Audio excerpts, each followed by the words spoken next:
नमस्कार। आपका अखबार के YouTube चैनल पर आपका स्वागत है। मैं हूं प्रदीप सिंह। बिहार में शराबबंदी लागू हुए 5 साल हो गए। 2016 में जब नीतीश कुमार ने शराबबंदी लागू करने का फैसला किया, घोषणा की, तो विधानसभा में ये प्रस्ताव सर्वसम्मति से पारित हुआ। किसी ने विरोध नहीं किया। आज जो पार्टी सबसे बड़ी विपक्षी दल है, उस समय सत्ता में थी, सरकार में थी नीतीश कुमार के साथ। आज जो सरकार में है सबसे बड़ी पार्टी सत्तारूढ़ गठबंधन की, वो उस समय विपक्ष में थी। तो सबकी सहमति से कानून बना और इस कानून को बनाने के पीछे का उद्देश्य बहुत ही पवित्र था। समाज में सुधार लाना। समाज में शराब पीने से आने वाली बुराई, खास तौर से गरीब परिवारों में महिलाओं को जो झेलना पड़ता था, उनको जो तकलीफ़ उठानी पड़ती थी, उनके घर की जो अर्थव्यवस्था बिगड़ती थी, उन सब को देखते हुए ये बहुत अच्छा कदम था। एक तरह से कहें क्रांतिकारी कदम भी था। क्रांतिकारी बहुत ज़्यादा नहीं कह सकते, इसलिए कि पहले भी कई राज्य ये आजमा चुके हैं। पहली बार राष्ट्रीय स्तर पर, मतलब गुजरात को छोड़ दें तो मोरारजी देसाई जब प्रधानमंत्री बने तब कुछ इलाकों में लागू करके उनका इरादा था कि पूरे देश में इसको लागू किया जाएगा। नहीं चला। हरियाणा ने लागू किया, नहीं चला। केरल ने लागू किया, नहीं चला। तो क्यों नहीं चला? बिहार में नहीं चलने की सब वजहें पहले से मौजूद थी। पहला कारण होता है कि जब तक आपके आसपास के इलाकों में, मतलब राज्य की बात कर रहे हैं तो आसपास के राज्यों में जिनसे आपकी सीमा लगती है, वहाँ अगर शराबबंदी नहीं है, वहाँ अगर शराब की खुलेआम बिक्री हो रही है, कानूनी तौर पर हो रही है, तो फिर आप शराबबंदी प्रभावी तरीके से लागू कर पाएंगे, इसमें पहले दिन से संदेह होता है। लेकिन जब आप इतना बड़ा परिवर्तन करने जा रहे हों, इतना बड़ा सुधार करने जा रहे हों, तो आपका उत्साह ज़्यादा होता है। तो आप मान कर चलते हैं कि अरे हम काबू कर लेंगे, हम ठीक कर लेंगे, इससे पार पा लेंगे। दूसरा, बिहार की आबकारी और पुलिस व्यवस्था, भ्रष्टाचार से बजबजाती हुई इस व्यवस्था में कोई भी ऐसा कदम, कोई भी ऐसा फैसला लागू करवाना, ये तो मतलब किसी चमत्कार से कम नहीं है। ये भगवान ऊपर से आए, नीतीश कुमार क्या, भगवान भी ऊपर से आए तो उनके लिए भी कठिन काम होगा। तो मैं इस पूरे मुद्दे को लेकर नीतीश कुमार की नीयत पर मुझे कोई शंका नहीं। उनकी नीयत बहुत साफ थी, उनकी कोशिश बहुत अच्छी थी। प्रयास जो उन्होंने किया वो भरपूर प्रयास किया। शुरू में इसमें ऐसे प्रावधान थे जो बड़े ख़तरनाक थे। अच्छा हुआ कि उन्होंने ये समझदारी दिखाई कि उसको महसूस किया और उनको हटाया। पूरा परिवार जेल में चला जाए, घर से अगर खाली बोतल भी मिल जाए तो पकड़े जाएं और जेल चले जाएं, तमाम तरह की चीज़ें थी। तो उससे जो है वो निजात दिलाई, लोगों को थोड़ी राहत दिलाई। लेकिन सवाल ये है कि कोई भी योजना, कोई भी नीति, कोई भी कार्यक्रम आप लागू करते हैं तो एक समय आना चाहिए जब आप उसका रिव्यू करें कि हम जिस मकसद को लेकर चले थे क्या हासिल हो रहा है। अगर उस रास्ते पर हैं, हासिल होने के रास्ते पर हैं, आगे बढ़ रहे हैं, तो भले ही कम हुआ हो हासिल अब तक, कोई हर्ज नहीं है, आगे बढ़ना चाहिए। लेकिन क्या उम्मीद है कि आगे हासिल हो जाएगा, या हम जो मकसद लेके चले थे उसके विपरीत कुछ हो रहा है? अगर हो रहा है तो उसको रोकने की कोशिश करें। अगर वो नहीं रुक रहा है तो फिर क्या करें? देखिए, कहा जाता है कि गलती करने में कोई हर्ज नहीं है, लेकिन गलती को जानने के बावजूद स्वीकार न करना और सुधार न करना, ये ज़्यादा नुकसानदेह होता है। तो आप देखिए कि 5 साल में बिहार ने क्या खोया है और क्या पाया है। पहली चीज़, जब लागू हुआ उस समय बिहार की आबकारी से, मतलब शराब की बिक्री से आमदनी लगभग 4000 करोड़ थी। बिहार कोई पैसे वाला स्टेट नहीं है। बिहार बीमारू राज्यों में था। बिहार की अर्थव्यवस्था अब भी बहुत अच्छी हालत में नहीं है। नीतीश कुमार न जाने कब से केंद्र सरकार से विशेष दर्जा देने की मांग कर रहे हैं, जब से बंटवारा हुआ है प्रदेश का। विशेष पैकेज की मांग कर रहे हैं, मिला नहीं है, मुझे नहीं लगता कि आगे मिलेगा भी। तो इसलिए वित्तीय स्थिति मतलब इतना बड़ा नुकसान, वित्तीय नुकसान उठाया उन्होंने, और इन 5 सालों में ये आमदनी और बढ़ी होती। नीतीश कुमार जब सत्ता में आए तो उन्होंने एक काम किया कि ये जो लूटपाट हो रही थी आबकारी के नाम पर, ठेके देने के नाम पर, दुकान खोलने के नाम पर, उसको बंद कराया, उस पर रोक लगाई, और उन्होंने इसका विकेंद्रीकरण कर दिया कि 10 किलोमीटर, 15 किलोमीटर, 20 किलोमीटर पर अगर एक दुकान है तो उसकी बजाय 5 किलोमीटर या 2 किलोमीटर पर क्यों नहीं हो। उस समय विपक्ष ने उन पर आरोप लगाया, उस समय आरजेडी ही विपक्ष में थी, आरोप लगाया कि ये लोगों को शराबी बना रहे हैं, शराब को बढ़ावा दे रहे हैं। वहाँ से फिर एकदम से पूरा जो है 360 डिग्री घूमे और शराबबंदी लागू कर दी। तो शराबबंदी लागू करने का मैंने बताया, एक तो नुकसान ये हुआ कि इतना बड़ा रेवेन्यू का सोर्स चला गया आपका, जो ऐसा स्टेट जिसके सामने रेवेन्यू की, पैसे की हमेशा किल्लत है। फिर टूरिज़्म ख़त्म हो गया। पिछले 15 साल में बिहार में कितने होटल खुले, इसका भी आकलन जो है बिहार की सरकार को और मुख्यमंत्री को करना चाहिए। और नहीं खुले तो क्यों नहीं खुले, कितने रेस्टोरेंट चले। अगर मान लीजिए बिहार में होटल खुलते, या कम से कम गुजरात की तरह यही छूट दी होती कि होटलों में जो है लाइसेंस लेकर बेचा जा सकता है, तब भी स्थिति दूसरी हो सकती थी। तो आपने इन्वेस्टमेंट का बहुत बड़ा नुकसान किया, उसको क्वांटिफाई करना जो है वो बहुत मुश्किल है, वो केवल आप अंदाज़ा लगा सकते हैं कि इतना इन्वेस्टमेंट आ सकता था। दूसरी बात, आसपास के राज्यों में शराबबंदी नहीं है, तो और बॉर्डर जो है आपका पोरस है, कोई मतलब सीमा तो है नहीं, दूसरा देश तो है नहीं कि वहाँ जो है सीमा पर बाड़ लगी हो या सीमा पर सुरक्षा बल तैनात हो, आवाजाही आम है। तो शराब के आने में कोई दिक्कत नहीं है। आने में दिक्कत कौन पैदा कर सकता है? आबकारी विभाग के लोग और पुलिस के लोग, और वही मददगार हो गए। मतलब जिन पर तकिया था वही पत्ते हवा देने लगे। अब आप समझिए, इसको शराबबंदी को लागू करने का जिम्मा पुलिस और आबकारी विभाग का था, और वही पुलिस महकमा और आबकारी विभाग इसके अवैध धंधे में लग गया। पूरा एक तंत्र खड़ा हो गया है इन दोनों विभागों में।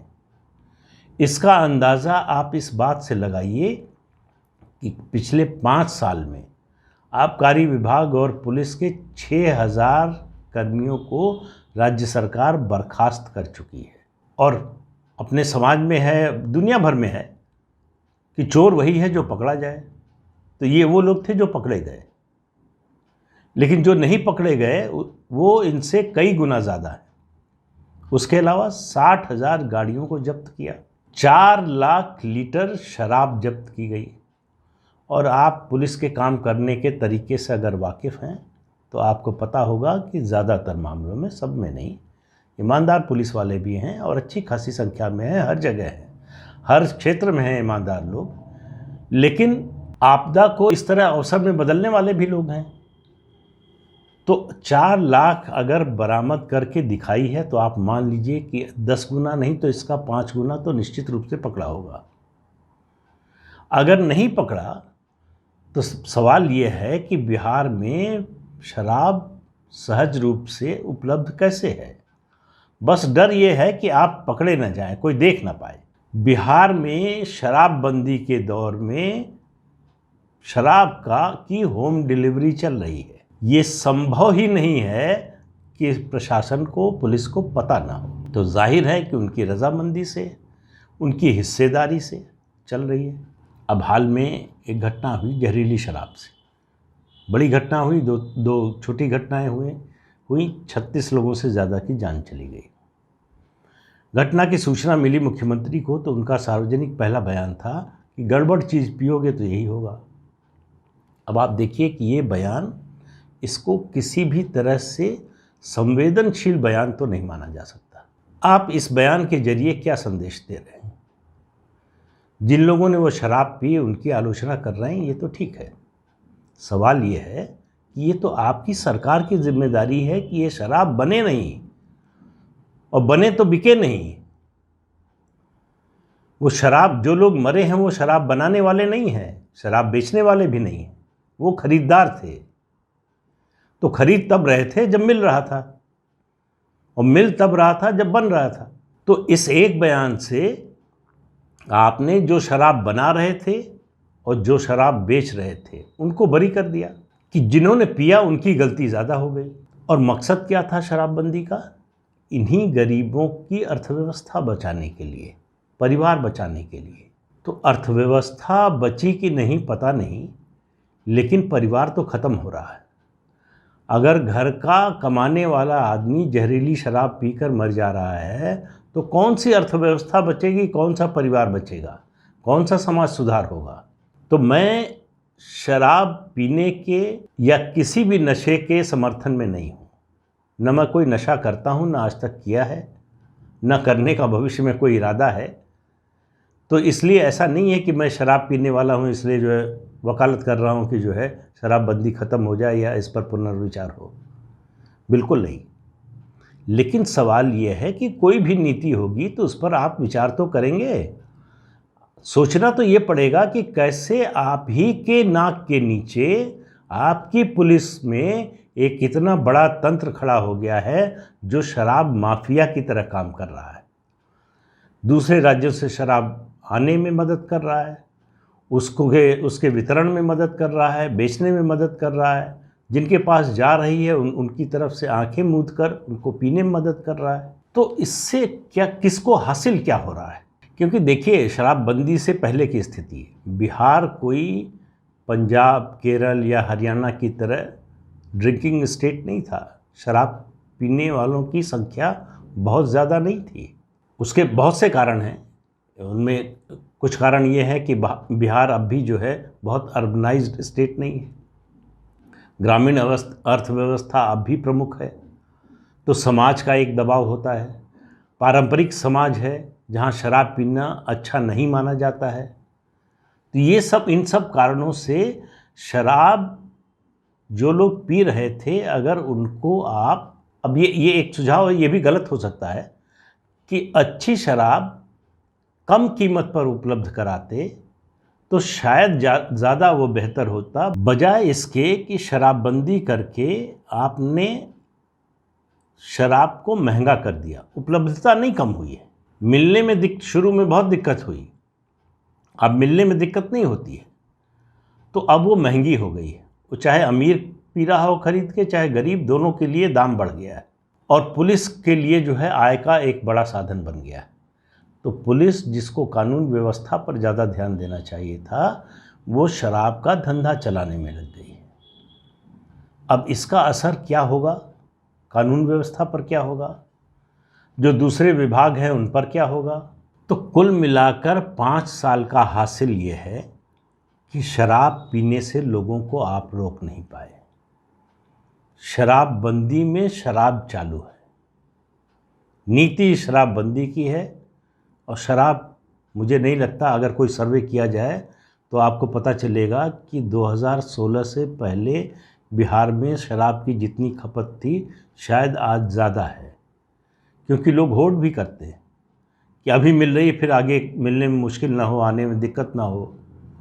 ये भी हो रहा है कि जो दूसरे राज्यों के सीमावर्ती इलाके हैं, जो बिहार से जिनकी सीमा लगती है, उस इलाके के लोग दूसरे राज्य में जाते हैं शराब पीने के लिए, होटल में रुकते हैं, तो उन राज्यों का रेवेन्यू बढ़ रहा है, बिहार का रेवेन्यू कम हो रहा है, डेवलपमेंट का लॉस हुआ, रेवेन्यू का लॉस हुआ। ये सब आपने उठाकर अगर ये हासिल कर लिया होता कि बिहार में शराब बंद हो गई है, तो इससे अच्छी बात कोई नहीं होती। लेकिन आप तो दोनों मोर्चों पर फेल हो रहे हैं। शराब बंद करवा नहीं पाए, पहले से भ्रष्ट जो तंत्र था आबकारी विभाग और पुलिस का, उसको और ज़्यादा भ्रष्ट कर दिया। अगर सिर्फ पिछले 5 साल का जो लोग आबकारी विभाग में और शराब रोकने के काम में तैनात पुलिस वाले हैं, जो लोग लगे हैं इसमें, उनकी आय का, उनके और उनके परिवार की आय का जो है आकलन करवा लें तो पता चलेगा कि कितना बड़ा तंत्र है। तो कुल मिलाकर हासिल क्या हुआ है इससे? शराब रोकने की बजाय शराब को दूसरे रास्ते से प्रवेश मिल गया, उसका धंधा फल फूल रहा है। जो पीने वाले हैं वो पीकर मस्त हैं, जो बेचने वाले हैं बेचकर मस्त हैं, बीच में बिचौलिया पुलिस और आबकारी विभाग, वो उनकी आमदनी बढ़ रही है।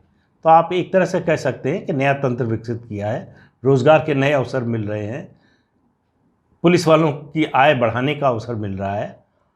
यही हासिल है। क्या 2016 में जब आप ये योजना बना रहे थे तो ये लक्ष्य था? अगर यही लक्ष्य था तो भाई कोई बात नहीं, अगर नहीं था तो सोचिए। अगर सुधार कर सकते हो तो सुधार कीजिए, नहीं कर सकते हैं तो फैसला वापस लीजिए। दोनों जहां से तो नहीं जाना चाहिए ना। ऐसा न हो न खुदा ही मिला न विसाले सनम, न इधर के रहे न उधर के रहे। तो एक तरफ के तो रहिए। ये मात्र सुझाव है। अच्छा लगे तो अच्छी बात है, नहीं लगे तो छोड़ दीजिए। आज के अंक में इतना ही। अगले अंक में फिर मिलेंगे किसी नए मुद्दे के साथ। तब तक के लिए इजाज़त दीजिए। नमस्कार। आपसे अनुरोध है कि ये चैनल देखिए, शेयर कीजिए, लाइक कीजिए और सब्सक्राइब ज़रूर कीजिए। नमस्कार।